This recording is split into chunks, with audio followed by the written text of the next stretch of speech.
சுவரில் உடைந்து சாய்ந்து நின்றாள். உள்ளே மீண்டும் யாரோ பேசும் சப்தம்.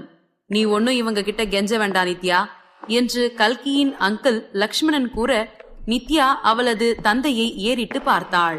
நித்யாவின் தந்தை லக்ஷ்மணனின் கண்களில் அப்படி ஒரு கோபம். சி, நிறுத்துங்க. லக்ஷ்மி உங்க எல்லாரையும் ஒரே மாதிரி தான் வளர்த்தா. அதுக்கு நீங்க எல்லாரும் சேர்ந்து நல்லா செய்றீங்க. நீங்க எல்லாம் மனுஷங்களா? எல்லாரும் வெளியே போங்க. முதல்ல போதும். என்ன பண்ணணும்னு எங்களுக்கு தெரியும். கிளம்புங்க என்று அங்கு இருந்த அனைவரையும் துரத்திவிட அவர்களும் மௌனமாக வெளியே வந்தனர். இங்கு கல்கி அவர்கள் வெளியே வருவதை அறிந்து கொண்டு கண்களை துடைத்துவிட்டு அப்போதுதான் வருபவள் போல் பாசாங்கு செய்தாள். அவளை பார்த்த வர்ஷாவிற்கு கோபம்தான் வந்தது. என்ன சூழ்ச்சி செய்தாலும் வலைக்குள் விழாமல் இருக்கிறாளே என்றுதான். அவர்கள் அங்கிருந்து சென்றுவிட அவர்கள் பின்னாலேயே வந்த லக்ஷ்மணனின் கண்கள் இரத்த சிவப்பு நிறத்தில் இருந்தது. நீ எங்க வந்த கல்கி என்று இறுக்கமாக கேட்டார். அது அங்கிள், சித்தியோட ஆபரேஷன் என்று இழுத்தவளை அவரது கர்ஜனையான குரல் தடுத்தது. என்ன, அவ இருக்காளா இல்ல செத்துட்டாளான்னு பார்க்க வந்தியா? நீ அவங்களை விட நன்றி கெட்டவ கல்கி. கிளம்பு என்று கோபத்தில் கத்த அவள் விக்கித்து போய் நின்றாள். அவளை கோபத்தில் கத்திவிட்டு கதவை அடைத்தார் அவர். அப்பா, கல்கி என்று ஏதோ கூற வந்த நித்யாவை தடுத்தார் லக்ஷ்மணன். அவளை பத்தி பேசாத நித்யா. உங்க அம்மா உன் மேல என்ன பாசம் வச்சாங்களோ அதே பாசத்தை தான் அவ மேலயும் வச்சாங்க.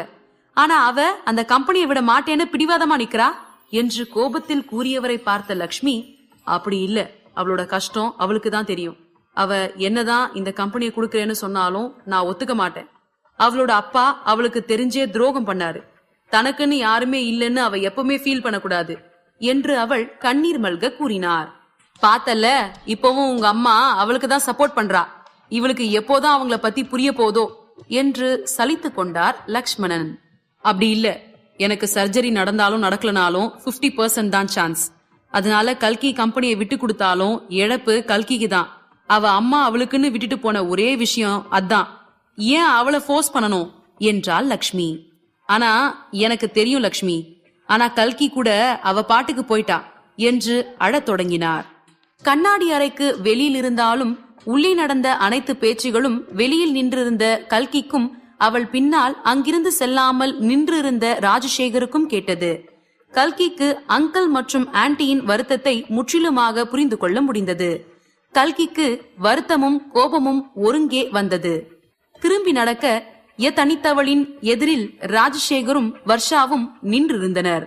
என்ன கல்கி, வருத்தமா? எல்லாத்தையுமே கேட்டல்ல. அவங்கள அப்படி பார்க்க கஷ்டமா இல்ல உனக்கு? முகம் செவந்து போயிருக்கிறத பார்த்தா நீ கூட அழுத போல இருக்கே. உண்மையாவே வா? அவ்வளோ பாசமா கல்கி லக்ஷ்மி மேல? ஆனா என்ன பண்றது, இன்னும் 2 நாளோ 3 நாளோ லக்ஷ்மி இறந்துருவா. அப்புறம் உன் மேல பாசம் வச்சு இருக்க கடைசி உயிரும் போயிடும் என்று கல்கியின் மேல் போலியாக அனுதாபப்பட்டவரின் மீது அவளால் கோபத்தை கூட காட்ட முடியவில்லை. அப்படி இறுகி போயிருந்தாள் கல்கி. இதுநாள் வரை அவளது தந்தை அவளை தவறாக நினைத்து கொண்டுதான் தன் மேல் கோபப்படுகிறார் என்று நினைத்திருந்தாள். ஆனால் இப்போதுதான் தெரிந்தது ராஜசேகருக்கு கல்கியின் மேல் கொஞ்சமும் பாசம் என்பது இல்லை என்று. விழிகள் சிவந்தது கல்கிக்கு. அவர்களிடம் பேசுவது எல்லாம் வீண்தான் என்பதை உணர்ந்தவள் எதுவும் பேசாமல் தனது மொபைலை எடுத்து, இன்னும் 2 நாள்ல அத்தைக்கு ஆபரேஷன் பண்ண டாக்டர்ஸ் வருவாங்க நித்யா, தைரியமா இரு என்று நித்யாவிற்கு ஒரு மெசேஜ் செய்துவிட்டு அவர்களை கடந்து சென்றாள். அப்போது அதே ஹாஸ்பிட்டலில் சேர்க்கப்பட்டிருந்த தன் உறவினர் யாரையோ பார்க்க வந்திருந்த விஜயும் அவனது அசிஸ்டன்டும் ரிசப்ஷனில் நின்று கொண்டிருந்தனர்.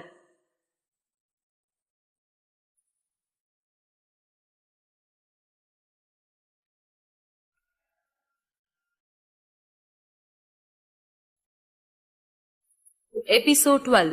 அம்மா யாருன்னு தெரியாது தானே உனக்கு?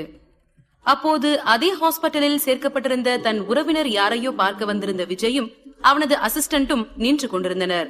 விஜய்க்கு தெரிந்த யாரோ ஒருவர் லக்ஷ்மி அனுமதிக்கப்பட்டிருந்த அதே மருத்துவமனையில் அனுமதிக்கப்பட்டிருந்ததால் அவரை பார்க்க அங்கு வந்திருந்தனர் இருவரும். விஜயின் அசிஸ்டன்ட், இந்த ஃபேமிலியே இப்படிதான் போல. இந்த பொண்ணு மனசாட்சி இல்லாம இருக்கிறதுல எந்தவித ஆச்சரியமும் இல்ல.